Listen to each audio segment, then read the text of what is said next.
So ఎప్పుడైతే ఒక ఆడవాళ్ళని అంటే వాళ్ళని అండర్ ఎస్టిమేట్ వేస్తారో అప్పుడే వాళ్ళలో ఒక రెబల్ అనేది పుట్టుకొస్తుంది.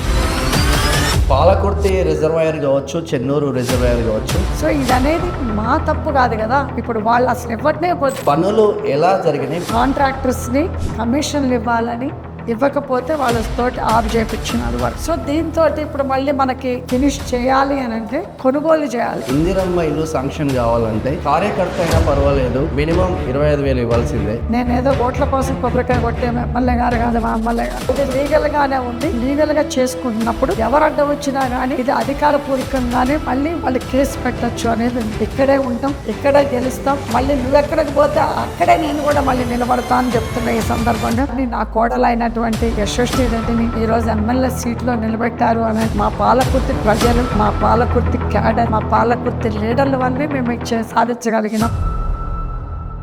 నమస్తే అందరికి. పాలకుర్తి రాజకీయాలంటే హాట్ గా ఉంటాయి, అవి అందరికీ తెలిసిందే.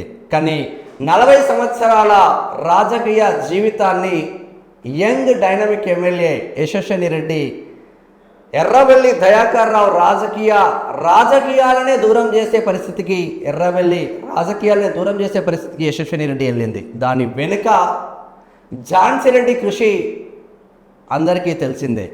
టీపీసీసీ ఉపాధ్యక్షురాలుగా తెలంగాణ రాష్ట్రంలో సుపరిచితమే. పాలకుర్తిలో గల్లీ గల్లీ నుంచి ఢిల్లీ వరకు ఝాన్సీ, యశస్విని రెడ్డి ఇద్దరు కూడా సుపరిచితులే. మన దగ్గర టీపీసీసీ ఉపాధ్యక్షురాలు ఝాన్సీ రెడ్డి ఉన్నారు. ఒకసారి మాట్లాడే ప్రయత్నం చేద్దాం. అసలు నిజంగానే రాజకీయాలు భ్రష్టపడుతున్నాయా? ఉమెన్ ఎంపవర్మెంట్ అంటారు రాజకీయ నాయకులు. అదే ఉమెన్ నుంచి ఒక్కసారిగా చిన్న డైనమిక్ లీడర్ బయటకు వస్తే తట్టుకోలేకపోతున్నారు. ఏవి చెత్త రాజకీయాలు? మరి పాలకుర్తి రాజకీయాలతో పాటు, పాలకుర్తిలో డెవలప్మెంట్తో పాటు ఈ చెత్త రాజకీయాలపైన మొత్తం సుదీర్ఘంగా మాట్లాడదామని మేడం దగ్గర కూర్చున్నాం. మేడం నువ్వు వెల్కమ్ చేద్దాం. మేడం వెల్కమ్ టు ప్రజా వాయిస్. మేడం ఎలా ఉన్నారు మేడం? ఫస్ట్ బాగున్నారు.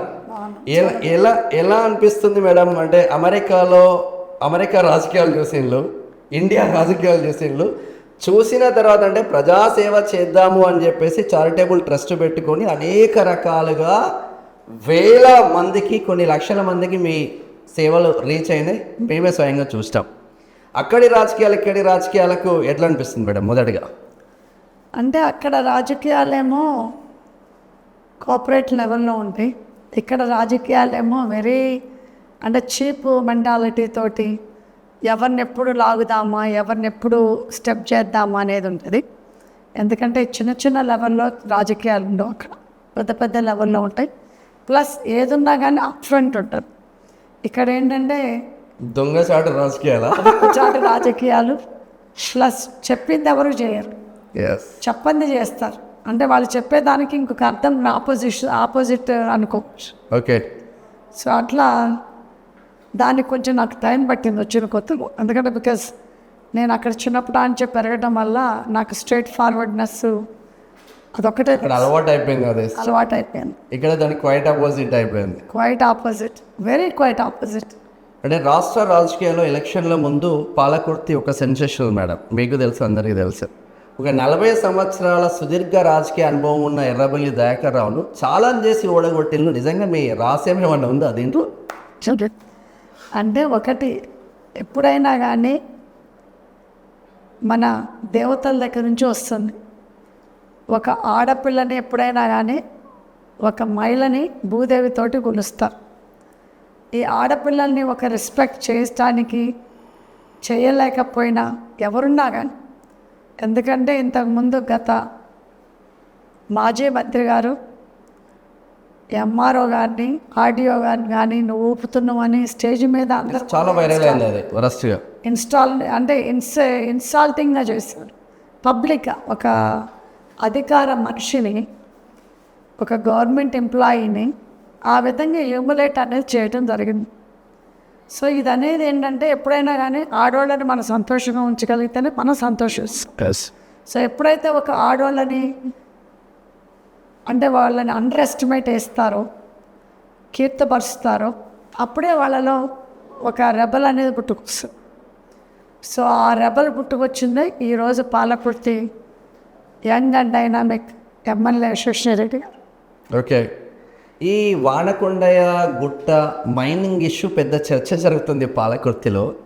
నిజంగా ఆ గుట్ట ఇష్యూ, మైనింగ్ ఇష్యూలో అత్తాకోడలు ఉన్నారా? అసలు ఏం జరుగుతుంది? మైనింగ్ ఎవరు పర్మిషన్ ఇచ్చేవి, ఎవరు క్లోజ్ చేస్తూ ఉన్నారు? వానకొండయ గుట్ట మైనింగ్ ఇష్యూ. ఇది యాక్చువల్గా మేము వచ్చింది 2023కి వచ్చినాం రాజకీయాల్లో. ఎస్. వాళ్ళు కమిషన్లు తీసుకొని గత ప్రభుత్వంలో 2021లో 2021-2లో కంప్లీట్ చేశారు. అది ఆల్రెడీ వాళ్ళు కమిషన్ తీసుకొని ఎవరెవరి దగ్గర అయితే నొక్కాలో నొక్కేసి ఇచ్చుకున్నారు. ఇచ్చిన తర్వాత మా ఎమ్మెల్యే గారు గెలిచిన తర్వాత, ఎందుకంటే అక్కడ టెంపుల్ కూడా ఉంది, మన నరసింహస్వామి టెంపుల్. ఎస్.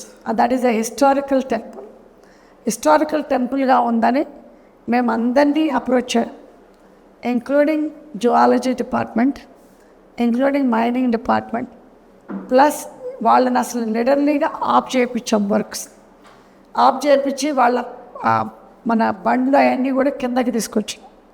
సో ఇది మేము వచ్చిన దగ్గర నుంచి, అంటే గెలిచింది ఎప్పుడు డిసెంబర్ 2023 వరకు కూడా ఆపించినాం. మళ్ళీ తర్వాత మాకు తెలియకుండా మళ్ళీ ఒకసారి స్టార్ట్ చేస్తే దాని తర్వాత మళ్ళీ మేము అప్రోచ్ అయ్యి మళ్ళీ మన అధికారులను పంపించి వాళ్ళు అక్కడ చేయడానికి లేదని స్టాప్ చేయించిన తర్వాత వాళ్ళు ఏం చేశారంటే ఎట్లయినా మమ్మల్ని చేయనిచ్చేటట్లు లేరని వాళ్ళు they went to high court. Yes. హైకోర్టుకి వెళ్ళి వాళ్ళ నోటీసులు తెచ్చుకున్నారు. అది హైకోర్టు కండిషన్స్ ఏంటంటే వాళ్ళు ఏ పని ఎంత సెంటీమీటర్స్ తీసినా కానీ అందుట్లో నుంచి ఒక అధికారులు, అంటే పోలీస్ అధికారులు పెట్టుకొని వాళ్ళ ముందే చేయాలి, ప్లస్ వాళ్ళు కెమెరాలు పెట్టుకొని అప్పుడు ఇన్ని సెంటీమీటర్స్ అనేది. So this is all monitored by high court. Yes. So దానికి నాకు కానీ ఎమ్మెల్యే గారికి కానీ సంబంధమే లేదు. ఎందుకంటే వాళ్ళు ఇచ్చింది మేము ఆఫ్ చేస్తాం. తర్వాత వాళ్ళు హైకోర్టుకు పోయి తెచ్చుకున్న తర్వాత కూడా మేము ఆఫ్ చేస్తే మా సిఐ గారి మీద ఫైన్ వేయటమే కాకుండా 50,000 రూపాయలు వాళ్ళ మీద కేసు పెట్టారు. ఎందుకు అని అంటే హైకోర్టులో ఇచ్చిన డిసిజను ఇది లీగల్గానే ఉంది, లీగల్గా చేసుకుంటున్నప్పుడు ఎవరు అడ్డం వచ్చినా కానీ ఇది అధికారపూర్వకంగానే మళ్ళీ వాళ్ళు కేసు పెట్టచ్చు అనేది ఉంది. సో దాని ప్రకారం వాళ్ళు ఇప్పుడు కూడా మన సిఐ గారు మన కోర్టు చుట్టూ తిరుగుతున్నారు. సో ఇది అనేది మా తప్పు కాదు కదా. ఇప్పుడు వాళ్ళు అసలు ఇవ్వటనే పొద్దు ఇచ్చిన తర్వాత మేము ఆపేంత వరకు మా చేతిలో ఉన్నంత ప్రయత్నం వరకు మేము చేసాము, ఆపాము. ఈనాడు వాళ్ళు ఇచ్చిన దానికే ఆల్రెడీ వాళ్ళు కూడా వచ్చి పబ్లిక్గానే ప్రెస్ మీట్ పెట్టారు. ఏమని? పేపర్లతో సహా ఇదిగో ఇది మా దగ్గర ఉన్నది, ఇదిగో ఇది రోజు మనం తెచ్చుకున్నాము పర్మిషను, దయాకర్ గారు ఉన్నప్పుడే మేము ఇచ్చినాము, మేము వెళ్ళి కలిసినాము అని. తర్వాత ఇప్పుడు వచ్చి వాళ్ళన్నీ హైకోర్టులో లీగల్గా తెచ్చుకున్నప్పుడు మేమేం చేయలేము కదా. ఇప్పుడు high court is superior court. Yes. So అది కానీ బ్లేమ్ అయ్యింది యశస్విని రెడ్డి, ఝాన్సీ రెడ్డి బ్లేమ్ అవుతున్నారు కదా ఆ ఇష్యూలో. ఎందుకంటే బికాజ్ వాళ్ళు ఇచ్చిపోయిన దానికి మాకు ఇప్పుడు ఏదే. సో ఇప్పుడు హైకోర్టుగా తెచ్చుకోపోయేవాళ్ళు కదా, వాళ్ళు ఇవ్వకపోతే. ఇప్పుడు హైకోర్టుగా తెచ్చుకున్నారు అని అంటే మేము ఆపబట్టి హైకోర్టుగా తెచ్చుకున్నారు. ఎన్ని మైనింగ్ జరుగుతున్నది తెలంగాణలో, ఎంతమంది హైకోర్టుకు పోయారు? ఇక్కడ హైకోర్టుకు పోయి తెచ్చుకున్నారు అంటేనే ఎంత కృషి చేసి ఆపామో దాని పక్కనే ఉంది. ఎస్. పాలకుర్తి రిజర్వాయర్ కావచ్చు, చెన్నూరు రిజర్వాయర్ కావచ్చు, పనులు ఎలా జరిగినాయి? బీఆర్ఎస్ ఉన్నప్పుడు ఎలా జరిగింది, కాంగ్రెస్ ఉన్నప్పుడు పనులు ఎలా జరుగుతుంది నియోజకవర్గంలో? ఇది చెన్నూరు రిజర్వాయర్ అనేది మన వైఎస్ఆర్ ఉన్నప్పుడు మొదలుపెట్టి కాలువలన్నీ కూడా ఇది 10 ఏళ్ల నుంచి కూడా, మేము రాకముందు 10 ఏళ్ల నుంచి కూడా పెండింగ్. ఎందుకు అని అంటే ఇక్కడ కాంట్రాక్టర్స్ని కమిషన్లు ఇవ్వాలని, ఇవ్వకపోతే వాళ్ళతోటి ఆఫ్ చేయించినారు వర్క్. ఎస్, విన్నా నేను కూడా. కాంట్రాక్టర్లు బెదిరించి అది ఆఫ్ చేసేసరికల్లా ఏమైందంటే ఈ 10 ఏళ్లలో వాళ్ళకి అంతకుముందు 69 రూపీస్ ఉండేది, ఇప్పుడు ఆల్మోస్ట్ 200 రూపీస్ అయింది. Because of the inflation and cost of living. So దీంతో ఇప్పుడు మళ్ళీ మనకి ఫినిష్ చేయాలి అని అంటే కొనుగోలు చేయాలి ల్యాండ్ అని అంటే అది ఆల్మోస్ట్ 40 CRకే కొనుగోలు ఉంది. అంటే ఈ కాలువల దగ్గర నుంచి తవ్వేటప్పుడు ఏ ఫార్మర్స్ దగ్గర నుంచి ల్యాండ్ వస్తుందో వాళ్ళకి కొనుగోలు చేయాలి. కొనుగోలు చేయాలి అని అంటే తెలంగాణ గవర్నమెంట్ ఉన్నప్పుడు 6 లక్షలు ఉండేది ఎకరం. ఇప్పుడు కాంగ్రెస్ ప్రభుత్వం వచ్చినప్పుడు 9 లక్షలు ఉంది గవర్నమెంట్ వాల్యూ. సో ఇప్పుడు వీటికి కాంపన్సేషన్ చేయటానికి మా ఎమ్మెల్యే గారు ఉత్తమ్ గారి దగ్గరికి, ఇరిగేషన్ మినిస్టర్ ఉత్తమ్ గారి దగ్గరికి వెళ్ళి ఆల్మోస్ట్ 1015 CR తోటి తీసుకురావడం జరిగింది. సో ఇది తీసుకొచ్చిన దగ్గర నుంచి కూడా అంటే ఇప్పుడు ఇది నలుగురు కలిసి చేస్తున్న 4 డిఫరెంట్ ప్లేసెస్లో కాంట్రాక్టర్స్. ఈ నలుగురు పనులు కూడా అవుతున్నాయి.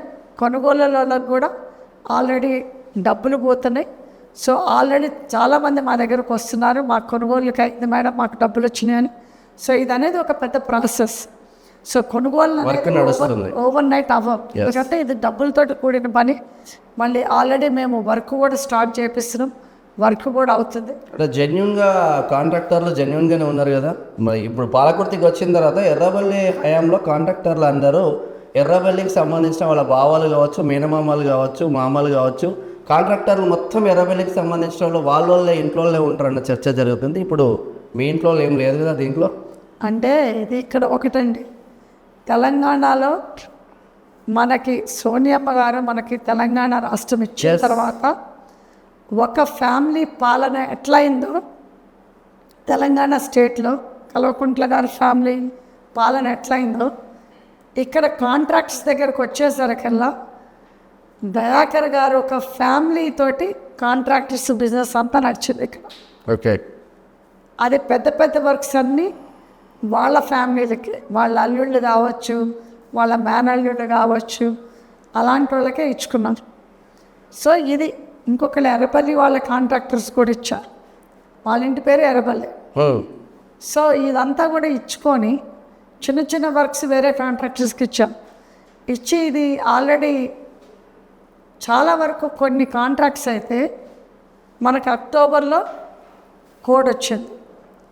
కోడ్ వచ్చిన తర్వాత కమిషన్ల కోసం ఎలాగో నేనే గెలుస్తున్నా అని, నాకు ఎలాగో కమిషన్లు కావాలి అని ఆయన మనకి యూజువలీగా కోడ్ ఉన్నప్పుడు ఏ కాంట్రాక్ట్స్ చేయకూడదు, కోడ్ ఉన్నప్పుడే ఆయన కాంట్రాక్ట్స్ చేసి కమిషన్ల కోసం అవి ఇప్పుడు కాంట్రాక్ట్స్ అటు పోలేక ఉన్నారు, ఇటు లాక్కోలేక ఉన్నారు. ఎందుకంటే అది యాక్చువల్గా కొన్ని చాలా వరకు కూడా కొన్ని జీవో తీసుకురాకుండానే ఇక్కడ ఫండింగ్ ఆల్రెడీ ఉంది అని చెప్పి కాంట్రాక్టర్స్ ఇవ్వటం జరిగింది, అగ్రిమెంట్స్ ఇవ్వటం జరిగింది. అది ఎందుకు కేవలం ఒక ఇన్ని పనులు ఇన్ని దగ్గర కొబ్బరికాయలు కొట్టాను, ఇంతమంది కాంట్రాక్టర్స్ రెడీగా ఉన్నారని చూపించుకోవటానికి ఎలక్షన్స్లో కన్నీరు తుడవటం కోసం ఆ పని చేస్తాం. కన్నీళ్ళు అంటే నాకు ఇంకోటి గుర్తుకొస్తుంది మేడం, మీరు మున్సిపాలిటీ తొర్రూరు మున్సిపాలిటీ ఎలక్షన్ల ముందు ఛాలెంజ్ చేసి చెప్పిండు నిన్ను ఏడిపిస్తా అని. ఎందుకు ఎర్రబెల్లి దయాకర్ రావుని అంత టార్గెట్ ఎందుకు చేస్తున్నారు? పాపం ఎందుకు ఏడిపిస్తున్నారు అత్త కోడలతో కలిసి? అంటే కర్మ అనేది ఎవరు తప్పిలే, కర్మ రిటర్న్ బ్యాక్. కర్మ కమ్స్ బ్యాక్. ఓకే, ఒకటి అంటే మమ్మల్ని ఎంత ఇబ్బంది పెట్టారు, ముఖ్యంగా అంటే ఎమ్మెల్యే గారు వచ్చి జాయిన్ అయింది, నేను ఎన్ని నెలల నుంచి ఎంత ఇబ్బంది పెట్టారో అందరికీ తెలుసు. కనీసం నేను హైదరాబాద్ పోతేనే 4 రోజులు నా మీద పేపర్ల మీద అన్నిటి మీద మీడియాలో డాలర్ రాణి వెళ్ళిపోయిందని అనిపించారు. ఓకే, సో అట్లా మమ్మల్ని అన్ని కష్టాలు పెట్టారు, ఎన్ని ఇబ్బందులు పెట్టారు మమ్మల్ని. ఆ రోజు లాస్ట్ రోజు అంటే క్యాంపెయిన్ లాస్ట్ రోజు కూడా మమ్మల్ని లోకల్ వాళ్ళు నాన్ లోకల్ వాళ్ళు ఉండొద్దు అని ఆయన సంబంధించిన వాళ్ళు 200 మంది ఉన్నారు నాన్ లోకల్ నుంచి తెచ్చుకొని ఎలక్షన్ చేయటానికి. అలాంటిది నేను, నా భర్త, నా కొడుకు అంటే ఎమ్మెల్యే గారి కంటే ఆల్రెడీ లోకల్, ఆమెకి ఇక్కడ ఓటు హక్కుంది. మేము ముగ్గురం ఉంటే కూడా మేము ముగ్గురం కూడా ఎమ్మటే వెళ్ళిపోవాలి, ముఖ్యంగా ఛాన్స్ వెళ్ళిపోవాలి ఇక్కడ నుంచి అని టార్గెట్ మీరే కదా అప్పుడు పెట్టి నన్ను చేపించారు. కానీ మున్సిపాలిటీలో మీరు చూసుకునేటట్టుంటే వాళ్ళు ఎక్కువ వార్డ్స్ గెలిచినా కానీ బట్ ఓట్ బ్యాంక్ పరంగా చూసుకుంటే మేము ఇంకా 400 మెజారిటీ చొప్పున గెలిచాం. ఓకే, అంటే కావాలని కొంతమంది కోవిడ్ రాజకీయాలు చేసి ఇక్కడ మా వార్డ్ మెంబర్స్ని కొంతమందిని కావాలని ఓడగొట్టారు. అది ఎట్లా చేశారు, కొంతమంది 9 అంటే 2 digits సింగిల్ డిజిట్స్ 2 digitsలోనే ఓడిపోయిన వాళ్ళు ఉన్నారు. సో వాళ్ళు గెలిచిన వార్డ్స్ కూడా ఎక్కువ మెజార్టీతో గెలవలేదు. సో మీరు ఓట్ బ్యాంకింగ్ చూసుకుంటే ఓట్ బ్యాంక్ ప్రకారం మేమే ఎక్కువ గెలిచినాము. సో మరి మీరు కూడా ఎన్ని రోజుల నుంచి ఎందుకు నేను ఛాలెంజింగ్ చేశారనంటే, ఆయన ఎప్పుడైనా నేను చెప్పాను కదా, రెవల్యూషన్ అనేది ఎక్కడ స్టార్ట్ అవుతుంది, ఒక మనిషిని ఇంకొక మనిషి బాధ పెట్టినప్పుడు రెవల్యూషన్ అనేది స్టార్ట్ అవుతుంది. అదే రెవల్యూషన్ అనేది స్టార్ట్ అయ్యి మా యూత్ ఎమ్మెల్యే గారు క్రియేట్ చేయటం జరిగింది. అంటే పాలకుర్తిలో ప్రతిదీ ఇష్యూనే మేడం. అంటే చిన్న సమస్య కూడా రోడ్ల మీదకి వస్తున్నారు, చిన్న సమస్య కూడా బీఆర్ఎస్ సోషల్ మీడియాలో వైరల్ అవుతున్న నేపథ్యం ఉంది. అంటే ఇప్పుడు తెలంగాణ టీఆర్ఎస్ తెలంగాణ తల్లి వేరున్నది, కాంగ్రెస్ తెలంగాణ తల్లి వేరున్నది. కాంగ్రెస్ తెలంగాణ తల్లి సరే, కాంగ్రెస్ తెలంగాణ తల్లికి A to Z ఏమేమి చేయాలో అన్నీ చేసే రేవంత్ రెడ్డి. ఈ ఇష్యూ అప్పుడు కూడా చాలా పెద్ద ఎత్తున యుద్ధ వాతావరణం ఎందుకు తీసుకొస్తూ ఉన్నారు ఎర్రబెల్లి? అంటే ఒకటండి, ఇప్పుడు టీఆర్ఎస్ వాళ్ళ తెలుగు తల్లి తెలంగాణ తల్లి అన్ని జ్యువెలరీ నగలు అన్నీ వేసుకొని పెద్ద ముందాగా ఒక రిచ్ రైతు మహిళలా కనపడుతుంది. మా కాంగ్రెస్ తెలంగాణ తల్లి ఏమో ఒక రైతు బిడ్డగా కనపడుతుంది. ఎందుకంటే రైతు బిడ్డకి రైతు దాన్ని ఏమంటారు, మన వెనకటి రోజుల్లో మన దొరసాని లాగా ఉంది. మరి ఆ దొరసాని తను మా దగ్గర లేదు కాబట్టి ఆనాడు తెలంగాణ తల్లిని కూడా మేము ఇక్కడ ఫస్ట్ మా మొత్తం ఉమ్మడి వరంగల్లోనే మేము ఫస్ట్ ఇక్కడ తెలంగాణ తల్లిని పెట్టడం జరిగింది. ఆ రోజు వాళ్ళంతా గొడవ చేశారంటే వాళ్ళకి ఏ ఇష్యూ లేకపోయేసరికల్లా ఒక చిన్నవి కూడా, ఫర్ ఎగ్జాంపుల్ ఇప్పుడు మాజీ మంత్రి గారు, మాజీ ఎమ్మెల్యే గారు ఒక 10 మందిని వేసుకొని తిరుగుతారు. ఎక్కడ ఐకేపీ సెంటర్ ఏ పని ధాన్యం కొనలేదు. మరి మీరున్నప్పుడు ధాన్యం ఎంత అన్నది, ప్యాడీ ఎంత పండింది. ఇప్పుడు కాంగ్రెస్ ప్రభుత్వం వచ్చిన తర్వాత పాలకుర్తిలోనే తీసుకున్నాం. పాలకుర్తిలోనే కాంగ్రెస్ ప్రభుత్వం వచ్చిన తర్వాత ఎంత పండింది. ఎందుకంటే మీరు చెప్పిన షాక్కి, మీరు చెప్పిన మాటలకి ఊరే అంటే ఊరే అన్నారు. ఊరేసుకున్న రైతు ఊరేసుకోవాలా. సో అప్పుడు మీరు చెప్పిన మాట ప్రకారం వాళ్ళు ఊరి పండించుకోలేదు. ఎందుకంటే అబ్బో మేము ఒక సీఎం లెవెల్లోనే ఒక నాయకుడే చెప్తుండు అని అంటే, ఒక ఎమ్మెల్యే గారు, మాజీ మంత్రి గారే చెప్తున్నారంటే నిజంగానే కావచ్చు, మాకు కూడా అదే కష్టాలు వస్తాయి అనుకున్నాను. ఈనాడు ప్యాడీ పండించుకునే రైతులు చాలామంది ఎక్కువైపోయారు. అలాంటిది ఇక్కడ మనకు ఈసారి సత్యశ్యామలుగా మన వర్షాలు పడి చాలా ఎక్కువ పంట వచ్చింది. అంటే మనకి ఈల్డ్ కూడా చాలా వచ్చింది. అదేవిధంగా మన తెలంగాణ గవర్నమెంట్ ఇప్పుడు కాంగ్రెస్ గవర్నమెంట్ కొంటా అని చెప్పడమే కాకుండా ప్యాడీని ఇప్పుడు లాస్ట్ ఇయర్కి ఎంత కాసిందో, ఎంత పండిందో దానికి ప్రిపేర్ అయ్యారు. So all the sudden double వచ్చింది ఈసారి, నెంబర్ 1. నెంబర్ 2 ఇంకోటి ఏంటంటే ఈ మొక్కజొన్న కూడా కొనటం అనేది ఈసారి మన కాంగ్రెస్ ప్రభుత్వం ఏ ప్రభుత్వం చేయలేనిది కాంగ్రెస్ ప్రభుత్వం చేసింది. ఈసారి మొక్కజొన్న కూడా మా దగ్గర పాలకుర్తి నియోజకవర్గంలో అదేవిధంగా చాలా పండింది. చాలా వీళ్ళు కూడా ఇవ్వటం జరిగింది ఎకరానికి. సో ఇదంతా కూడా బీఆర్ఎస్ ప్రభుత్వంలో ఉన్నప్పుడు కనీసం ఇప్పుడు పండే ప్యాడీలో సగం కూడా పండలేదు అప్పుడు. ఓకే, ఇప్పుడు సగానికంటే ఇబ్బందులు అవుతున్నాయా? దానివల్ల ఏమైందంటే సప్లై ఎక్కువైంది. దాంతో ఏమవుతుందంటే మనము దానికి రెడీ అవ్వటం అనేది ఇంత ఊహించుకోలేదు. Okay. So all the sudden ఇంత అయ్యేసరికి మిల్స్ వాళ్ళకి ప్రాబ్లం అయింది, ట్రాన్స్పోర్టేషన్ వాళ్ళకి ప్రాబ్లం, రవాణా వర్కర్స్కి అంటే బియ్యం బస్తాలు, గాడి బస్తాలు మోసే వాళ్ళకి కూడా మన దగ్గర దొరకట్లేదు. వాళ్ళు కూడా ఎక్కడి నుంచో రాజస్థాన్ నుంచి తెచ్చుకున్నారు. సో ఇదంతా కూడా మళ్ళీ ఇంకోటి ఏమైందంటే వాళ్ళకి పండగలు, పెళ్ళిళ్ళు కూడా అయింది. సో ఆ పెళ్ళిళ్ళు చూసుకొని వాళ్ళు వచ్చేసరికి ఎందుట్లో డిలే అయింది.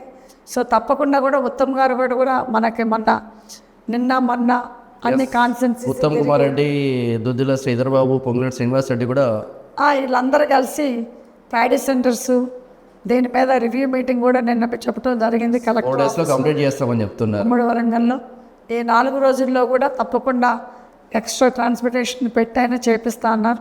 సో తప్పకుండా ఇవన్నీ కూడా లిఫ్ట్ అవుతాయి. ఎందుకంటే ఇప్పుడు మనం అక్కడికి తీసుకెళ్ళిన మిల్స్లో ఉన్న ప్యాడీ లిఫ్ట్ అవుతుంది.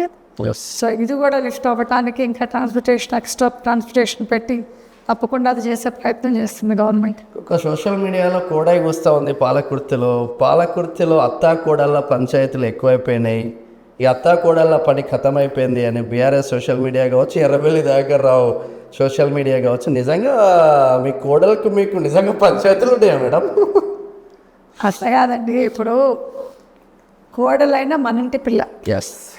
ఇప్పుడు నా కోడలు నా బిడ్డ కంటే ఎక్కువ కాబట్టి నాకు టికెట్ రాకపోయినా నా కోడల్ని తీసుకొచ్చుకొని నిలబెట్టుకొని గెలిపించుకొని పాలకుర్తి ప్రజలు కూడా అదేవిధంగా నా కోడలను పెట్టినా కానీ ఆదరించి వాళ్ళ ఇంట్లో ఒక అమ్మాయిలాగా ఆదరించి ఓటేసి గెలిపించండి. సో దీనికి మళ్ళీ నాకు పవర్ లేకపోయినా పదవి లేకపోయినా నేను పాలకుర్తిని వదిలిపోలేదు. నేను ఎమ్మెల్యే గారిని కాపాడుకుంటూ మరి అదేవిధంగా ఎమ్మెల్యే గారికి నాకు దోసిన సహాయం చేసుకుంటూ మరి పాలకుర్తి ప్రజలకు ఇచ్చాను. నేను ఆనాడు వచ్చినప్పుడు మీ అందుంటా, మీ పక్షాలు ఉంటా, మిమ్మల్ని కాపాడుకుంటాను. అదే మాట మీద ఈరోజు కూడా నేను పాలకుర్తిలో కనీసం వారానికి 7 రోజులైతే నేను 5 రోజులు ఇక్కడే ఉంటాను.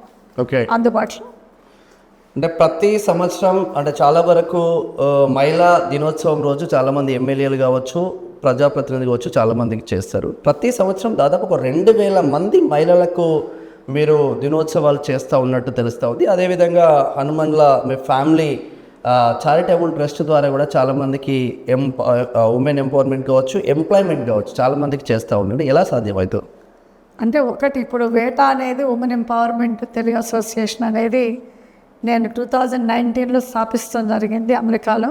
ఓకే. దాని ద్వారా ఇక్కడ మనం స్పెషల్లీ ముఖ్యంగా పాలకుర్తి నియోజకవర్గంలో నేను వచ్చి 3 years అయింది. 2023 జూన్ నుంచి ఇప్పటి వరకు 3 మహిళా దినోత్సవాలు చేసినాము, 2 మదర్స్ డే ఈవెంట్లు చేసినాము. వీటన్నిటికి కూడా పెద్ద ఎత్తున మహిళల్ని ఎంకరేజ్ చేయడానికి, ఎందుకంటే మేము కూడా మహిళలను కాబట్టి ఒక మహిళల్ని ఎంకరేజ్ చేస్తే, ఒక మహిళల్ని చదివిస్తే ఊరు మొత్తం చదివినట్టు, ఒక మహిళకు ఉద్యోగం ఇస్తే ఇంట్లో మొత్తానికి ఉద్యోగం ఇచ్చినట్టు. సో మహిళల్ని ఎంపవర్ చేయాలి అని అంటే మనం మహిళల్ని ఇన్వాల్వ్ చేయాలి. ప్లస్ వాళ్ళకి మోటివేషన్ అనేది వెరీ ఇంపార్టెంట్. ఎందుకనంటే చాలామందికి చాలా చేయాలని ఉంటుంది, కానీ వాళ్ళని పుష్ చేసేవాళ్ళు ఉండరు, వాళ్ళని చేయందించి నేపేవాళ్ళు ఉండరు. ఎందుకనంటే ఆ అవేర్నెస్ అనేది ఇంకా మనకి విలేజ్లో రాలేదు, ఇప్పుడిప్పుడే చేంజ్ అవుతున్నది. సో దీనికి ఏంటంటే మహిళా దినోత్సవం అనేది మొత్తం మహిళలతోటే ఎవ్రీ ఇయర్ కూడా 2000 మందిని, మొన్న 2000 మందితోటి చేయటం జరిగింది. అదేవిధంగా వచ్చిన మహిళలకు కూడా ఒక ఫన్గా ఒక డ్రాయింగ్ గిఫ్ట్స్ చేయటము, మరి వాళ్ళకి చీరలే కావచ్చు, మొన్న కొంతమందికి ఏంటి కుంకుమ భరణి వచ్చినాయి, కొంతమందికి ఫోన్లు వచ్చినాయి, కొంతమందికి చీరలు వచ్చినాయి. ఆ సంతోషం నిజంగా వెలకట్టలేదు అని మనం అనుకుంటాం, కానీ ఆడి ఆ గిఫ్ట్ తీసుకుంటే మహిళలకు ఆ సంతోషం వెలకట్టలేదు చాలా. అసలు దానికోసమని మీటింగ్ అయిపోయేంత వరకు ఉంటారు మా మహిళలు. ఓకే. మళ్ళీ వాళ్ళని ట్రాన్స్పోర్టేషన్ ఊర్ల నుంచి తీసుకురావటమే కాదు, మళ్ళీ ఈవెంట్ అయిన తర్వాత వాళ్ళకి భోజనాలు పెట్టి మళ్ళీ వాళ్ళని ఇళ్లలోకి ఊరిలోకి పంపించేంత వరకు కూడా ఒక బాధ్యతగా తీసుకొని మహిళలు అంటూ ముందుకు రావాలి.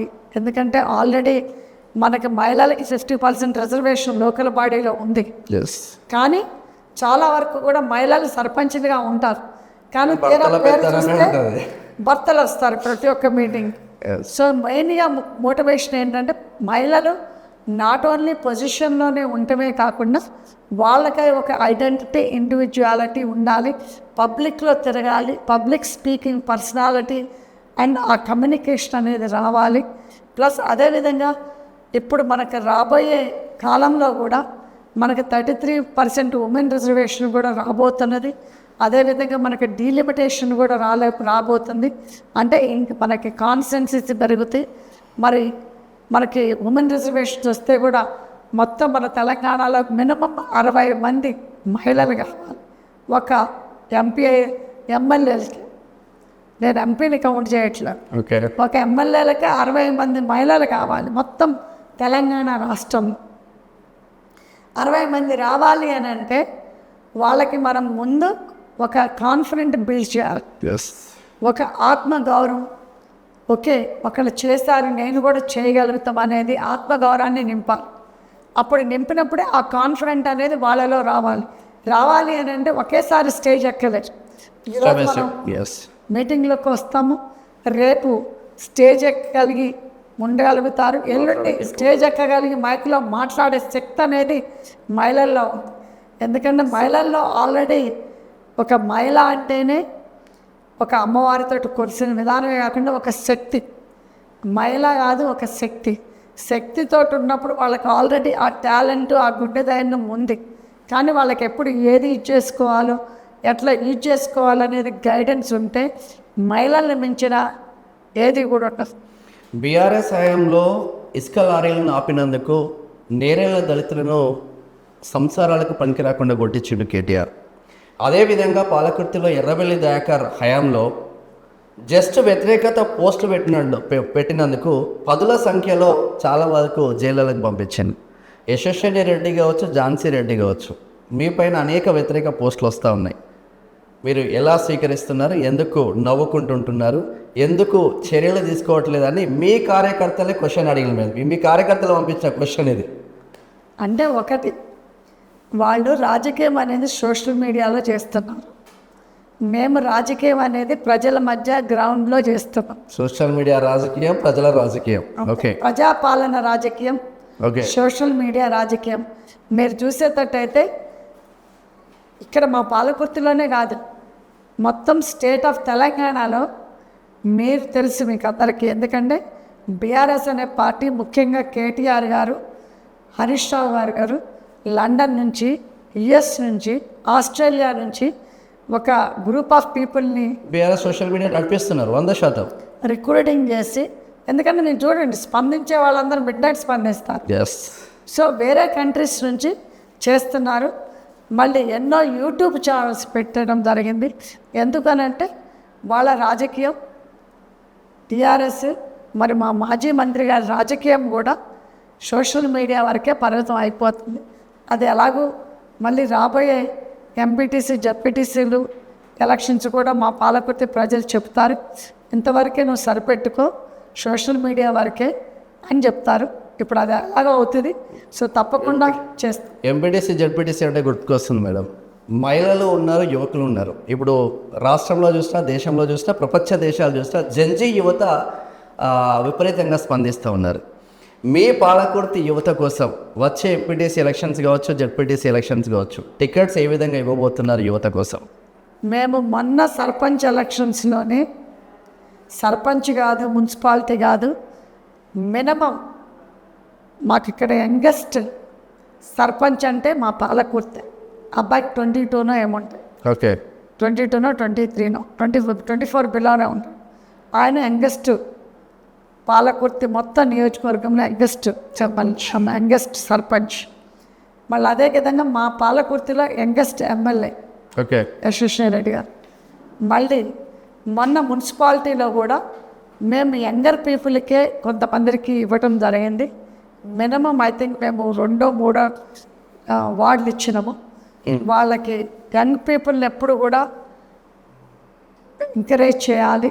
అంటే నేనే కాదు, ఇప్పుడు రేపు ఎవరున్నా కానీ తల్లిదండ్రులే కావచ్చు, బ్రదర్స్ అండ్ సిస్టర్సే కావచ్చు, లేకపోతే ఒక సొసైటీనే కావచ్చు, యంగ్ పీపుల్ అనేది ఎంకరేజ్ చేయాలి. ఎందుకంటే వాళ్ళలో న్యూ ఆలోచన, new blood, new ideas, plus ఇంకోటి ఏంటంటే ఇప్పుడు కూడా ఒక క్రియేటివిటీ ఉంటుంది వాళ్ళని. సో అదనేది మనం కూడా వాళ్ళలో ఆ మంచి అనేది చూడాలి. ఎందుకంటే యూజువల్గా యూత్ అనగానే ఈ చిన్నపిల్లల్ని వీళ్ళకేం రాజకీయాలు తెలుస్తుంది అనేది అండర్ ఎస్టిమేట్ చేస్తాం. అదనేది ఉండద్దు. ఎందుకంటే మనం కూడా పిల్లల ఎదుగుదలతోటి మనం కూడా వాళ్ళకి వాళ్ళ అన్నకి కూడా మనం అంటే సూచనలు చూడాలి. ప్లస్ ఇంకోటి ఏంటంటే ఇవాళ రేపు మీరు చూస్తూనే ఉన్నారు, పుట్టిన పిల్లలు ఎంత తెలివిగా ఉంటున్నారు, ఎంత తెలివికల్లో ఉన్నారు. I call them Google babies. So అదేవిధంగా యూత్ పిల్లలు కూడా ఇవాళ రేపు అంటే మనం ఉన్నప్పుడు, మన తాత ముత్తాతలు ఉన్నప్పుడు అంత తెలివి తక్కువగా లేరు. యూత్ పిల్లలు అంటే ఒక న్యూ ఆలోచనతో ఉన్నారు. కాకపోతే అంటే యూత్ పిల్లలందరికీ నేను చెప్పేది అంటే మంచి హ్యాబిట్స్ ఉండాలి. ఎందుకంటే యూత్ ఉన్నప్పుడు ఏమవుతుందంటే మంచి హ్యాబిట్స్ లేకపోతే డిఫరెంట్ డైరెక్షన్స్ పోతారు, వాళ్ళ లైఫే రోడ్ అయిపోతుంది. సో మంచి డైరెక్షన్స్ అంటే వాళ్ళు కూడా యూత్ పిల్లలు కూడా మంచి రాజకీయ ఫ్యూచర్లో కూడా రాజకీయ నాయకులు అవ్వటానికి చాలా అవకాశాలు ఉంటాయి. మీరు చూస్తూనే ఉన్నారు, మన తమిళనాడులో కూడా విజయ్ గెలిచాడు. సో వాళ్ళకి ఆయన ఓటేసిన వాళ్ళందరూ కూడా యూత్ పిల్లలే. సో ఆ యూత్ అనేది వాళ్ళకి మనం ప్రోత్సహించాలి, యూత్ అనేది ఎంకరేజ్ చేయాలి. యూత్ పిల్లల దగ్గర కూడా వాళ్ళు చేయగలుగుతూ అది ఫోకసింగ్ అనేది ఉన్న పిల్లలు అందరూ కూడా చేయగలుగుతారు. కాకపోతే మనం ఒక ఆపర్చునిటీ ఇవ్వాలి అలాగే. అంటే రాష్ట్రంలో 2.5 సంవత్సరాలు అవుతుంది మేడం కాంగ్రెస్ వచ్చి. చాలా వరకు సోషల్ మీడియా ఎఫెక్ట్ బీఆర్ఎస్ అనేది చాలా వరకు ఉంది, మీకు తెలుసు నాకు తెలుసు. అసలు కాంగ్రెస్ ఏం చేసింది ఈ 2.5 సంవత్సరాలు? కాంగ్రెస్ ఏం చేసింది? సరే కాంగ్రెస్ పక్కన పెట్టండి, పాలకుర్తి నియోజకవర్గానికి యశస్విని రెడ్డి ఏం తీసుకొచ్చింది, ఝాన్సీ రెడ్డి ఏం డెవలప్మెంట్ చేసింది? అసలు మీరు ఏమన్నా డెవలప్మెంట్ చేసిందా, ఏమన్నా ఫండ్స్ తీసుకొచ్చింది 2.5 సంవత్సరాలలో? ముందు స్టేట్ గురించి మాట్లాడదాం. ఓకే, స్టేట్లో మీరు అన్నారు కదా 2.5 yearsలో రేవంత్ రెడ్డి గారు కాంగ్రెస్ పార్టీ ఏం చేస్తుందని. రేవంత్ రెడ్డి గారు 6 గ్యారంటీ కార్డులు ఇచ్చారు. ఓకే, 6 గ్యారంటీ కార్డులో 5 లక్షల నుంచి 10 లక్షల వరకు ఆరోగ్యశ్రీ చేస్తారు. ఎంతమంది మా నియోజకవర్గంలో యూటిలైజ్ చేసుకుంటున్నారు. మళ్ళీ అదే ఆరోగ్యశ్రీ పెంచడమే కాకుండా ఇప్పుడు ఈనాడు ఆన్లైన్లో చేయటం వల్ల కేవలం 4 నెలల్లోనే వాళ్ళకి చెక్ వస్తుంది. ఓకే, మళ్ళీ ఇంకోటి ఏంటంటే 200 యూనిట్ కరెంట్ ఫ్రీ. సో చాలా వరకు ఊళ్ళల్లో 200 కంటే ఎక్కువ రాదు. సో వాళ్ళు 0 బిల్ ఉంటుంది వాళ్ళకి. మళ్ళీ ఇందిరమ్మ ఇళ్ళు కూడా మా నియోజకవర్గంలోనే 3,500 ఇంటి పట్టున్నారు. ఇప్పటికి ఇచ్చేసారు. అయిపోయింది. Okay, good. సో చాలా వరకు ఇల్లు కూడా కట్టుకోవటం అయిపోయింది, మన గృహప్రవేశాలు కూడా అయిపోయినాయి. మరి ఇంకోటి ఏంటంటే సన్నబియ్యం పండించిన ప్రతి రైతు దగ్గర కింటాకి 500 బోనస్. మొన్న ఎవరో చెప్తున్నారు, మన ఒడ్లు అమ్మే దగ్గర బోనస్కే వాళ్ళకి 2 లక్షలు వచ్చినాయి. ఓకే, బోనస్ డబ్బులే 2 లక్షలు వచ్చినాయి. మళ్ళీ అదే కాకుండా ఆనాడు రేవంత్ రెడ్డి గారు మాట ఇవ్వలేదే, నేను సన్నబియ్యం పథకం తీసుకొస్తాను చెప్పంది కూడా సన్నబియ్యం. హాస్టల్లో పిల్లలు కూడా సన్నబియ్యం. ఈరోజు ఉన్నవాడు ఏ బియ్యం తింటాడో లేనివాడు కూడా అదే బియ్యం తింటాడు. గత ప్రభుత్వంలో దొడ్డు బియ్యం ఇచ్చినప్పుడు వాళ్ళు తినలేదు, వాళ్ళు వాడుకోలేదు, వాళ్ళు వండుకోలేదు. వాళ్ళు ఎవరికో మన కోళ్ళు ఫార్మ్, మన పోల్ట్రీ ఫార్మ్స్కి అమ్మారు. మళ్ళీ 10 రూపాయలకు రిటర్న్ చాలామంది ఆ కాంట్రాక్టర్లకి అమ్ముకునేవారు. సో అలాంటిది ఈరోజు ప్రతి ఒక్క బియ్యపు గింజ కూడా ప్రతి ఒక్క పేదవాడి తింటాడు అని అంటే ఇది కాంగ్రెస్ పుణ్యాన, రేవంత్ రెడ్డి గారి పుణ్యాన తింటాను. ఎందుకనంటే అది స్కీమ్ అనేది ఉత్తమ్ గారు ఇంప్లిమెంటేషన్ చేసిండ్రు. మొన్న ఉత్తమ్ గారు కూడా ఎమ్మెల్యేలు అందరినీ, ఎంపీలు గారు అందరినీ పిలిచి ఆ సన్న బియ్యమే వండించి పెట్టారు. ఎన్నో రకాలుగా డిషెస్ చేసి పెట్టారు. సన్నబియ్యం అంటే మీరు తింటాం లేదు, మేము కూడా పోయినాం ఇక్కడ నియోజకవర్గంలో. సన్నబియ్యం అనేది వేరే జస్ట్ ఓటర్స్ వెళ్ళకపోయి మేము కూడా సన్నబియ్యం తిన్నాం. మరి అదేవిధంగా ఇంకోటి అంటే ఎల్ఓసీలు కూడా తొందరగా వస్తున్నాయి. ఇప్పుడు సర్జరీ ఇలాంటివి చేయించుకుంటే నిమ్స్కు పోయి. మరి ఇంకోటి ఏంటంటే ఇప్పుడు మీరే చూస్తూనే ఉన్నారు, జూన్ 2 నుంచి కూడా కొత్త పింఛన్ స్టార్ట్ అవుతుంది. మరి గత ప్రభుత్వం 2 లక్షల పెన్షన్స్ ఇస్తా అన్నారు. గత ప్రభుత్వంలో కూడా మరి డబుల్ బెడ్రూమ్ అని 10 ఏళ్ల నుంచి ఆశ పెట్టారు. ఎవరికి ఇవ్వలేదు. ఎవరికి ఇచ్చుకున్నారు? వాళ్ళ నాయకులకి ఇచ్చుకున్నారు. 5-10 తీసుకున్నారు. వాళ్ళే డివైడ్ చేసుకున్నారు. కనీసం ఒక పేదవాడికి ఒక డబుల్ బెడ్రూమ్ చెప్పలేదు. తర్వాత మేము వచ్చిన తర్వాత ఈ డబుల్ బెడ్రూమ్లు అన్నీ కూడా అన్ని పందులు, మన గేదెలు వండుకుంటున్నాయి, చెట్లు పుట్లు మొలిసి. సో ఇప్పుడు ఇవన్నీ కూడా క్లీన్ చేయించి మన పొంగిలేటి గారు కూడా అనౌన్స్మెంట్ చేయడం జరుగుతుంది. డబుల్ బెడ్రూమ్స్కి తొందరలో వాళ్ళకి కూడా అలాట్మెంట్, ఎవరికైతే స్థలం ఉండదో వాళ్ళకి తప్పకుండా. డబుల్ బెడ్రూమ్ ఇష్యూలలో ఏమన్నా మీ దృష్టికి వచ్చిందా మేడం? డబుల్ బెడ్రూమ్ అంటే ఇందిరమ్మ ఇల్లు శాంక్షన్ కావాలంటే కార్యకర్త అయినా పర్వాలేదు మినిమం 25,000 ఇవ్వాల్సిందే, వేరే వాళ్ళైతే 50,000 ఇవ్వాల్సిందే అని సర్పంచులు వసూలు చేస్తున్నట్టు గుసగుసలు వస్తున్నాయి మేడం. ఇదేమన్నా మీ దృష్టికి వచ్చిందా? ఇది బీఆర్ఎస్ ప్రభుత్వంలో జరిగింది వాస్తవం. ఓకే, ఎందుకంటే వాళ్ళు 10 ఏళ్ల నుంచి డబుల్ బెడ్రూమ్ తీసుకుంటామని వాళ్ళకి ఆశ పెట్టి వాళ్ళ దగ్గర కమిషన్ నొక్కింది బీఆర్ఎస్ సర్పంచులు. మా సర్పంచ్ని మొన్న అక్టోబర్లోనే గెలిచారు. మా సర్పంచ్ని అక్టోబర్లో గెలిచినప్పుడు అప్పుడు దాకా బీఆర్ఎస్ సర్పంచ్లే కదా ఉంది. వాళ్ళ పదవులు పోయినా కానీ వాళ్ళే ఇంకా సర్పంచ్ లాగా అక్కడ ఉన్నారు. సో అలాంటప్పుడు మొన్న మా సర్పంచ్లు కాంగ్రెస్ తరఫున సర్పంచ్లు గెలిచింది అక్టోబర్లో గెలిచినప్పుడు ఇది అక్టోబర్ కంటే ముందే ఇల్లు ఇవ్వటం జరిగింది. సో అలాంటప్పుడు వీళ్ళు చేసే ఛాన్సే లేదు. ఎందుకంటే వాళ్ళ ప్రభుత్వంలో ఇవన్నీ కమిషన్లు తీసుకున్నారని అందరు ప్రభుత్వాల్లో తీసుకున్నారనేది వాళ్ళ ఒక భ్రమ. మరి మా నియోజకవర్గానికి వచ్చేసరికి మీరు అడిగారు కదా నిధులు అనేది. ఎన్ని నిధులు తీసుకొచ్చారు? ఇప్పుడు 2061 కోటి 2061 కోట్లు 2061 కోట్లు 2061 కోటి తీసుకురావటం జరిగింది కోట్లు.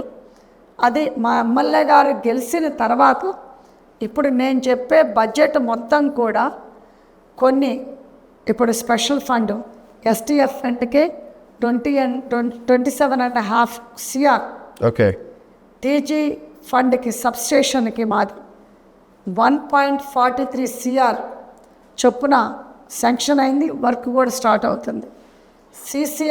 సిఆర్ఆర్ ఫండ్ కింద రోడ్లు 167 కోట్లు అంటే 100,67 లక్షలకి చేయటం జరిగింది.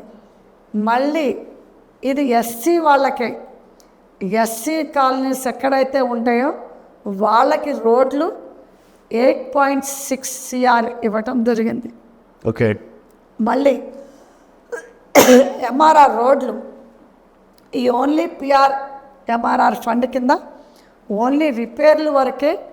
ఎందుకంటే ఇప్పుడు రిపేర్లు కొన్ని చేయాల్సి వస్తుంది, కొన్ని దగ్గర రోడ్లు పాడైతే డ్యామేజ్ అవుతాయి. అది 33.5 CRకి ఇవ్వటం జరిగింది. మరి అదేవిధంగా ఎస్టీ తండలకి రోడ్లు అయితే ఏంటి, సైడ్ కాలువలు అయితే ఏంటి, ఓన్లీ తండలకే 86 CR తీసుకురావడం జరిగింది. మరియు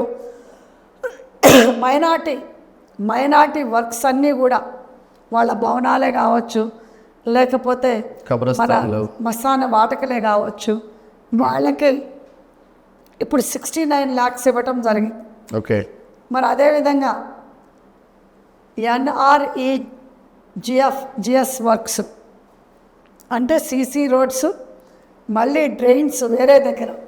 ఇప్పుడు నేను ఎస్సీ వాళ్ళకి చెప్పా, ఎస్టీ వాళ్ళకి చెప్పా. ఇది 43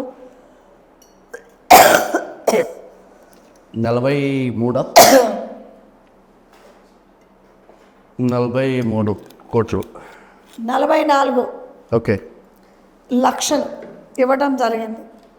మరి ఇదే విధంగా వేర్ హౌస్కి రాయపత్తి మండలంలో వేర్ హౌస్ 14.5 లక్షలకి ఇవ్వడం జరిగింది. అది ఆల్రెడీ వర్క్ కూడా స్టార్ట్ అవుతుంది. మరి ఇంకొక వేర్ హౌస్ కూడా దేవరప్పుల్లో కూడా వేర్ హౌస్ 14.5 లక్షలకి ఇవ్వడం జరిగింది. క్రోర్సా మేడం? లక్షలు. ఓకే, 14.5 లక్షలు. మరి R&B బిడ్ రోడ్స్ ఓకే, అందుట్లో కూడా 94 CRకి ఇవ్వటం జరిగింది. ఓకే, మొత్తం నేను అనేది కాన్స్టిట్యున్సీలో. ఓకే, ఇది యాక్చువల్గా నేను ఇందాక చెప్పింది 14 CR, 14.5 CR, 14.5 lakhs కాదు. ఏది అదే డౌట్ వేర్ హౌస్లకి. మళ్ళీ CGF రోడ్లు కూడా బిట్ రోడ్స్ అది 1 CR ఇవ్వటం జరిగింది. మళ్ళీ ముఖ్యంగా కూడా మా నియోజకవర్గంలో ఇంటిగ్రేటెడ్ స్కూల్ కూడా తీసుకురావడం జరిగింది. ఇంటిగ్రేటెడ్ స్కూల్స్ అది ఒక ఛాలెంజ్గా తీసుకున్నట్టున్నారు ఇంటిగ్రేటెడ్ స్కూల్స్ కాంగ్రెస్ వాళ్ళు. అవును, ఇది 200 కోట్లకి తీసుకురావడం జరిగింది. ఒక్క స్కూల్ 200 కోట్లు. 200 కోట్లు అంటే ఇప్పుడు మనకి కిన్నర్ గార్డెన్ నుంచి ఇంటర్మీడియట్ వరకు ఉంటుంది. Okay, sure. సో మళ్ళీ అదేవిధంగా irrigation and check dams 6 check dams MLA గారు ఉత్తమ్ గారి దగ్గర తీసుకురావడం జరిగింది. ఇది 43 కోట్లకి 6 చెక్ డ్యామ్స్ ఇచ్చిపోవడం జరిగింది. మరి ఇదే విధంగా ఫ్లడ్ తోటి డ్యామేజ్ అయిన రోడ్లకు కూడా 98 lakhs పెట్టడం జరిగింది. మరి కంపేర్ టు హెల్త్ పరంగా చూసుకుంటే తోరూరులో 100 బెడ్ హాస్పిటల్, పాలకుర్తిలో 50 బెడ్ హాస్పిటల్, మరి పిహెచ్సి సెంటర్స్ కూడా మొత్తం 57,65,00,000 కూడా చేయటం జరిగింది. ఓకే. మరి TUFID CC గ్రాంట్స్ ప్రకారం ఇది ఓన్లీ మున్సిపాలిటీకే, మున్సిపాలిటీలో 60.5 కోట్లు ఇవ్వటం జరిగింది. మరి అమృత్ అనేది వాటర్ సిస్టమ్, ఇది ఓన్లీ మున్సిపాలిటీలోనే 27.42 CRకి తీసుకురావడం జరిగింది. ఈ వర్క్స్ కూడా స్టార్ట్ అయినాయి, కొన్ని వర్క్స్ ఆల్రెడీ ఫినిష్ అవ్వడం కూడా జరుగుతుంది. మళ్ళీ మున్సిపాలిటీకే SDF ఫండ్ ద్వారా 22.19 CRకి ఇవ్వటం జరిగింది. అన్నిటికంటే ముఖ్యమైనది చెన్నూరు రిజర్వాయర్. చెన్నూరు రిజర్వాయర్ మీరు ఇందాక అడిగారు కదా, అది కొనుగోలు కూడా అవుతుంది అని చెప్పాను కదా. అది ఇప్పుడు మేము వచ్చిన తర్వాత వర్క్ స్టార్ట్ అవుతున్నాయి. ఆల్రెడీ పెద్ద కాలువలు పిల్ల కాలువలు కూడా కొన్ని చోట్ల కొనుగోలు అయిన దగ్గర తీయటం జరుగుతుంది. ఇది ఆల్మోస్ట్ 1,15,00,000కి ఇవ్వటం, రిజర్వాయర్ ఓకే 1015 CRకి ఇవ్వటం జరిగింది. సో మొత్తం మన రాష్ట్రం అప్పుల్లో ఉన్నప్పటికీ కూడా మన ఎమ్మెల్యే గారు ఇన్ని వేల కోట్లకి అంటే 2000 CR 61 lakhsకి వర్క్ ఇప్పుడు వరకు తీసుకురావడం జరిగింది. ఇంకా కొన్ని పైప్ లైన్లో ఉన్నాయి, ఇంకా మనకి అది దాన్ని జియో రావాలి. అప్లికేషన్ పెట్టుకున్నారు, బట్ అప్రూవల్ అవుతే జియోస్ కూడా తెప్పిస్తాం. ఇంకా అవుతుంది. ఇప్పటికీ 2.5 సంవత్సరాల పాలకుర్తి నియోజకవర్గంలో మీరు గెలిచాక నుంచి 2061 కోట్ల నిధులు తీసుకొచ్చి అభివృద్ధి చేశారు. ఇంకా కొన్ని పైప్ లైన్లో ఉన్నాయి. ఇప్పుడు గత ప్రభుత్వంలో లాగా జియోస్ లేకుండా, అప్రూవ్స్ లేకుండా ఏదో ఇక్కడ పేరు కోసమో ఓట్ల కోసమో కొబ్బరికాయ కొట్టే అలవాటు మా ఎమ్మెల్యే గారు. మా ఎమ్మెల్యే గారు ఎంతవరకు కూడా జియోస్ వచ్చినాయా రాలేదా, ఫండ్ అలొకేట్ అయిందా లేదా, అది టెండర్ అయిందా లేదా అనే ఉద్దేశంతో ఇవన్నీ అయిన తర్వాతనే కొబ్బరికాయ కొడతారు తప్ప నేనేదో ఓట్ల కోసం కొబ్బరికాయ కొట్టే ఎమ్మెల్యే గారు కాదు మా ఎమ్మెల్యే గారు. అంటే ఇసుక అక్రమ రవాణా విపరీతంగా జరిగింది. ఎర్రబెల్లి దయాకర్రావు ఆధ్వర్యంలో బీఆర్ఎస్ హయాంలో ఉన్నప్పుడు దేవరొప్పుల వాగులో రాత్రి బౌల్ ఇసుక జరిగింది. దానిపైన ఏమైనా చర్యలు తీసుకున్నారా మేడం ఇప్పుడు కాంగ్రెస్ వచ్చిన తర్వాత? అంటే ఇప్పుడు మీరు చూసేటట్టయితే దేవరొప్పల్లోనే కాదు, ఏ వాగు కూడా బీరు బానివ్వకుండా బీఆర్ఎస్ మాజీ మంత్రి గారు కావచ్చు, ఆయన కింద ఉండే క్యాడర్ కావచ్చు, వాళ్ళు ఏ వాగు కూడా మన ముఖ్యంగా దేవరొప్పుల వాగే కాకుండా ఏ వాగు కూడా వదిలిపెట్టకుండా ఉసుక దండా చేయడం జరిగింది. గత ప్రభుత్వంలో ఉసుక దండా చేసి చాలామంది కోటేశ్వర లైన్ వాళ్ళు కూడా ఉన్నారు, రాత్రి కోటేశ్వర లైన్. సో ఇది అవ్వటం జరిగింది. మరి అదేవిధంగా మన కాంగ్రెస్ పాలన వచ్చిన తర్వాత మా ఎమ్మెల్యే గారు గెలిచిన తర్వాత వీటన్నిటికీ చెక్ పెట్టడం కూడా జరిగింది. ఇప్పుడు కూడా ఒక లారీ ట్రాక్టర్ బంధం ఉసుక దొరుకున్నా కానీ వాళ్ళు ఆన్లైన్లో బుక్ చేసుకోవాల్సిందే, ఆన్లైన్లో మన త్రూ పాలసీ ద్వారా వెళ్ళిపోవాల్సింది. ఓకే, అది ఇందిరం మిళ్ళకి కూడా అదే పాలసీ. Last final 2 questions madam. హనుమన్ల ఝాన్సీ రాజేందర్ రెడ్డి చారిటబుల్ ట్రస్ట్ ద్వారా మీరు చేపట్టిన కార్యక్రమాలు ఎంతమందికి ఉపయోగపడ్డారు మేడం? అంటే మేము వచ్చిన 3 ఏళ్ల నుంచి మేము ఒక క్యాన్సర్ స్క్రీనింగ్ పెట్టాం. దానికి కూడా చాలామందికి ఉపయోగం. క్యాన్సర్ విపరీతంగా వస్తుంది. క్యాన్సర్ ముఖ్యంగా అంటే అవేర్నెస్ లేదు ఆడవాళ్ళకి, అంటే స్పెషల్లీ తండల్ అలాంటి బ్రెస్ట్ క్యాన్సర్ లేదు. మేము క్యాన్సర్ స్క్రీనింగ్ చేయడం జరిగింది, అందుట్లో కూడా చాలామందికి లబ్ధి పొందారు. మళ్ళీ ఇంకోటి ఏంటంటే ఆల్మోస్ట్ 800,000 మంది చొప్పున ఒక మెగా హెల్త్ క్యాంప్ కూడా పెట్టడం జరిగింది. ఓకే, దానికి కూడా చాలామందికి మందులు ఇవ్వటం కానీ, మరి ఏ జబ్బులు అయితే ఉంటే వాళ్ళని స్పెషలిస్ట్కి పంపించడం కానీ అది కూడా జరిగింది. మరి ముఖ్యంగా ఐ క్యాంప్ మొన్న సెప్టెంబర్లో ఐ క్యాంప్ చేపిస్తే 61 మంది ఐ సర్జరీస్ జరగటం జరిగింది. మరి 350 మందికి ఫ్రీగా కళ్ళద్దాలు, అంటే కళ్ళద్దాలు మా ట్రస్ట్ ద్వారా కొని వాళ్ళకి ఇవ్వటం జరిగింది. ఎందుకంటే చాలామంది కూడా కళ్ళద్దాలు కొనుక్కోవడానికి కూడా వాళ్ళకి డబ్బులు లేక వాళ్ళని ముసలోళ్ళని కూడా ఇక్కడికి తీసుకొచ్చి ఐ ఎగ్జామ్ చేయించి వాళ్ళకి ప్రిస్క్రిప్షన్ ద్వారా మన ఐ గ్లాసెస్ ఇప్పించడం జరిగింది. యశస్విని రెడ్డికి అదే కాని విధంగా ఈనాడు ఈరోజు మీరు చూసేటట్టయితే మా ట్రస్ట్ ద్వారా ఆల్మోస్ట్ 2,000 మందికి పైగా మేము హెల్త్ క్యాంప్ పెట్టడం జరిగింది. ఈ 2,000 మందిలో ఈరోజు 5 లోపలలోనే మనకి మినిమం 100 మందికి ఆల్రెడీ వాళ్ళకి జాబ్ ఇవ్వటం కూడా జరిగింది. ఇంకా కొంతమందికి ఇంకా నోటిఫికేషన్స్ వస్తాయి, ఎందుకంటే కొంతమంది హెచ్ఆర్ పోయిన తర్వాత డిస్కస్ చేసే ఉంటాయి. ఇప్పుడు ఆల్రెడీ 5 లోపలనే 100 మందికి జాబులు ఇవ్వటం జరిగింది. సో అలాంటిదంతా కూడా మేము ట్రస్ట్ ద్వారానే చేస్తున్నాం. ట్రస్ట్ ద్వారా కూడా కొంతమంది పిల్లలు అంటే ఎవరికైతే గవర్నమెంట్ స్కూల్స్లో సీట్ వచ్చిందో వీళ్ళు బిలో ప్రావర్టీ లైన్లో ఎవరైతే అఫోర్డ్ చేయలేరో వాళ్ళని కూడా చదివేయటం జరుగుతుంది. మేము వచ్చిన గత 3 ఏళ్లలో కనీసం 30 మందికో నేను ఫీజు కట్టుంటాను. Okay, final question madam.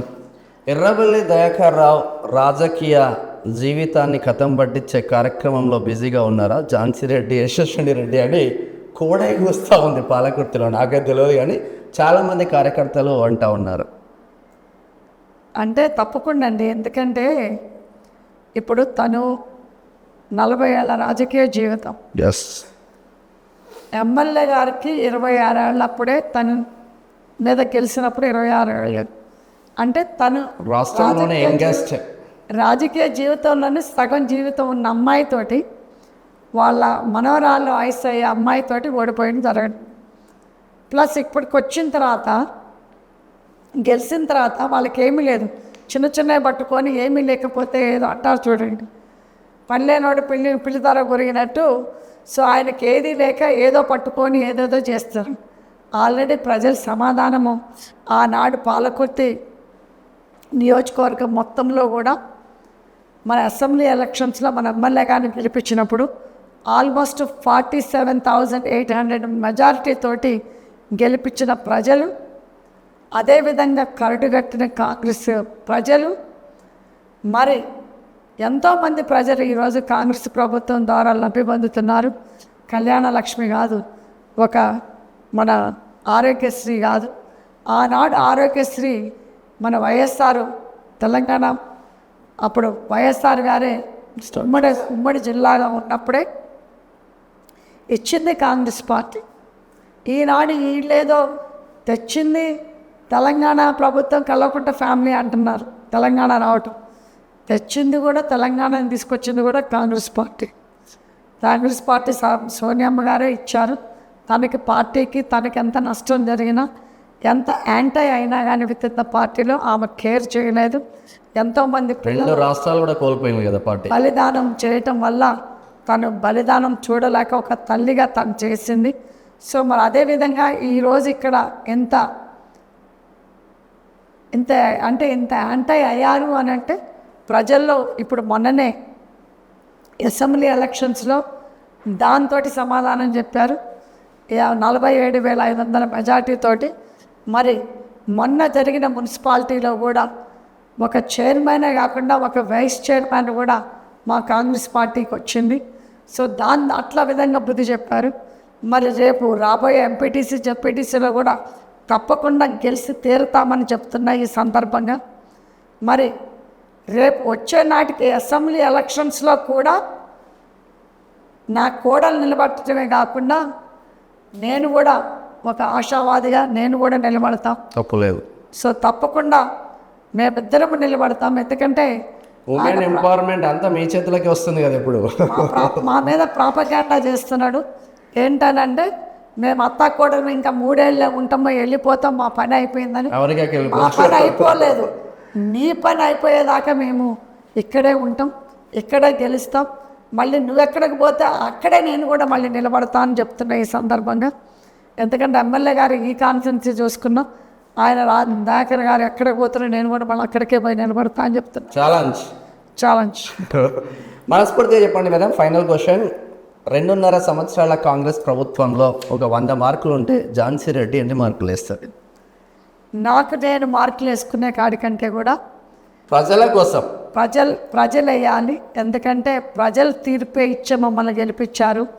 ఎందుకంటే మాకు రాజకీయ అనుభవం లేకపోయినా, మాకొక రాజకీయ ప్లాట్ఫామ్ లేకపోయినా, మాకొక రాజకీయ లెగసీ లేకపోయినా, మా మీద నమ్మకంతో మేము వాళ్ళకి తోడుంటాం, మేము వాళ్ళకి ప్రజల్లో పని చేసి పెడతామనే ఉద్దేశంతో వాళ్ళు వేశారు. కాబట్టి వాళ్ళు ఈరోజు మమ్మల్ని ఈ సీట్లో కూర్చోబెట్టారు. నన్ను పీసీసీగా ఒక పార్టీ ఇన్ఛార్జిగా ఇక్కడ పాలకుర్తిలో మా ఎమ్మెల్యే గారిని, నా కోడలైనటువంటి యశస్వి రెడ్డిని ఈరోజు ఎమ్మెల్యే సీట్లో నిలబెట్టారు అని అంటే మా పాలకుర్తి ప్రజలు, మా పాలకుర్తి క్యాడర్, మా పాలకుర్తి లీడర్ల వల్లే మేము సాధించగలిగినాం. సో అదేవిధంగా ఈసారి కూడా వాళ్ళే చెప్తారు. ఎందుకంటే నాకు నేను చెప్పుకుంటే గొప్ప కాదు, మీరు ఓటర్ దగ్గర పోయి అడగండి. ఓకే, కాంగ్రెస్ వచ్చినప్పుడు మీరు మనశ్శాంతిగా ప్రశాంతంగా పనులు చేయించుకుంటున్నారా, లేకపోతే తెలంగాణ ప్రభుత్వం మాజీ మంత్రి గారు ఉన్నప్పుడు ఉన్నారా? మాజీ మంత్రి గారు ఉన్నప్పుడు ప్రతి ఒక్కళ్ళ మీద కేసులు పెట్టేవాళ్ళు, ఎదురు మాట్లాడితే చాలు కేసులు పెట్టేవాళ్ళు. స్వేచ్ఛత అనేది లేదు.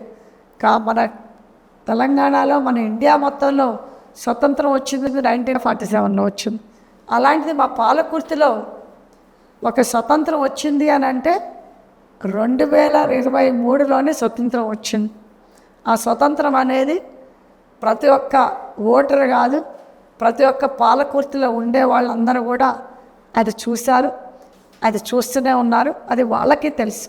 సో అందుకోసమని నేను చేసే పాలన ఎట్లా ఉంది, మా ఎమ్మెల్యే గారు చేసే పాలన ఎట్లా ఉంది అనేది నా కోడలు కాబట్టి, మా ఎమ్మెల్యే గారు కాబట్టి నేను యాజ్ అ కాన్స్టిట్యున్సీ పర్సన్గా నేను చెప్తా, మా ఎమ్మెల్యే గారు మంచిగా చేస్తున్నారు. డైనామిక్గా, తను ఓపిక్గా, చిన్నపిల్ల అయినా కానీ తను మంచిగా చేసుకుంటున్నారు. తన గ్రాస్పింగ్ పవర్ తోటి ఇవన్నీ కూడా ఇప్పుడు నేను చెప్పిన నిధులు కూడా తనే స్వయంగా నేర్చుకొని, తనే స్వయంగా మంత్రుల చుట్టూ తిరిగి తనే తీసుకొచ్చింది. ఓకే, ఎందుకంటే తను డెవలప్మెంట్ మీద కాన్సన్ట్రేషన్ చేస్తుంది, నేను పార్టీని బలపరిచేట మీద నేను కాన్సన్ట్రేషన్ చేస్తున్నా. సో దీనికి మా ప్రజలు కూడా మరి ఇచ్చేది కూడా వాళ్ళే ఇవ్వాలి. మాకు స్కోరు కూడా అత్తా కోడళ్ళు జోడెత్తుల బండిలాగా వెళ్తుందా పాలకుర్తిలో? తప్పకుండా. ఎందుకంటే ఆనాడు సమ్మక్క సారక్క ఎట్లయితే ఆదుకొని అడవుల్ని కాపాడారు, అదేవిధంగా ఈరోజు నేను కానీ నా కోడలు కానీ సమ్మక్క సారక్కలాగా మా పాలకుర్తి నియోజకవర్గ ప్రజల్ని, మా పాలకుర్తిని కాపాడుతామని చెప్తుంది. ఇది మొత్తం మీద పాలకుర్తిలో కామన్గా ఏమనుకుంటారు అంటే, కొత్తగా ఎమ్మెల్యేలు గెలిచిండ్లు, కొత్తగా వచ్చేసిండ్లు, రాజకీయం ఏమీ తెలియదు. రాజకీయం అంటే మందిని ముంచడం, 10 మంది దగ్గర వీణు ముచ్చట్లు వాడికి చెప్పడం, చెప్పింది చేయకపోవడం, చెప్పేది చేయకపోవడం, ఇవి కాదు రాజకీయం అంటే. రాజకీయం అంటే చెప్పేది చేసి చూపించాలి, అదే రాజకీయం.